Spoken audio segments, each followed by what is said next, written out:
Hello and welcome to HMTV digital. Russia Ukraine యుద్ధం ప్రారంభమై దాదాపుగా 2 ఏళ్లు గడుస్తోంది. మరి ఇప్పటికే ఇరు దేశాల మధ్య కూడా వార్ అనేది ఇంకా కొనసాగుతూనే ఉంది. రకరకాలుగా విరుచుకుపడుతున్నారు.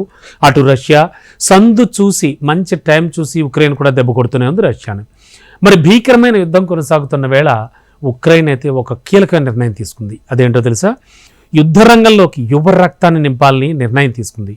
ఇందుకోసం నిర్బంధ వయసును అంటే ఆ సైనికులుగా వెళ్ళడానికి పర్టికులర్ ఏజ్ లిమిట్ని 27 నుంచి 25కు తగ్గించేసింది. 2 ఏళ్ల నుంచి రష్యాతో ఉక్రెయిన్ పోరాడుతూనే ఉంది. దీంతో సైనిక ఆర్థిక నష్టాలను తీవ్ర స్థాయిలో ఉక్రెయిన్ ఎదుర్కొంటుంది మనకు తెలుసు. మరి ఈ క్రమంలో కోల్పోయిన సైనిక శక్తిని భర్తీ చేయడానికి ఓ కీలక నిర్ణయం తీసుకుంది. సైనిక నిర్బంధ వయసుని 27 నుంచి 25కు తగ్గించేసింది. దీనికి సంబంధించిన చట్టాన్ని అక్కడ పార్లమెంట్ గతేడాది ఆల్రెడీ ఆమోదించేసింది. తాజాగా అధ్యక్షుడైన జెలెన్స్కీ సంతకం చేయడంతో ఇది అమల్లోకి వచ్చేసింది. 5 లక్షల మంది సైనికులను సమీకరించుకోవాలని భావిస్తున్నట్లుగా 3 నెలల క్రితమే జెలెన్స్కీ కూడా తెలిపారు.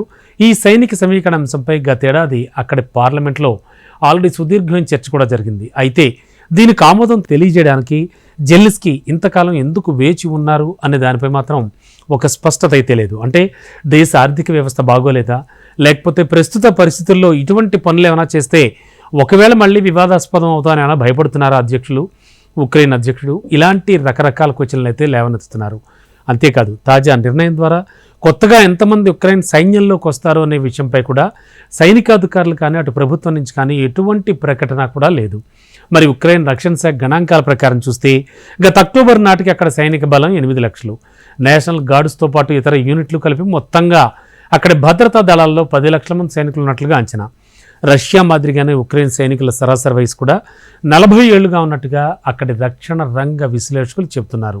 అయితే యువకులను సైన్యంలోకి తీసుకుంటే కనుక అక్కడి మానవ వనరులపై తీవ్ర ప్రభావం పడుతుందనే ఆందోళన కూడా ఉక్రెయిన్ వాసుల్లో వ్యక్తమవుతున్నట్టుగా తెలుస్తోంది. ఎందుకంటే ఈ దేశంలో ఉన్న యువతంతా కూడా యుద్ధం వైపు మళ్ళీపోయి సైనికులుగా మారిపోతే భవిష్యత్ ఏమిటి, ఎలాగా రేపన్న రోజున యుద్ధం ఒకవేళ యుద్ధానికి స్వస్తి పలికితే ఇరు దేశాలు జరగబోయేదేంటి, ఈలోపు ఈ యువకులంతా సైన్యంలో చేరి ఆ యుద్ధంలో చనిపోతే పరిస్థితి ఏమిటి, ఇలాంటి రకరకాల ఆలోచనలు అయితే చేస్తున్నారు.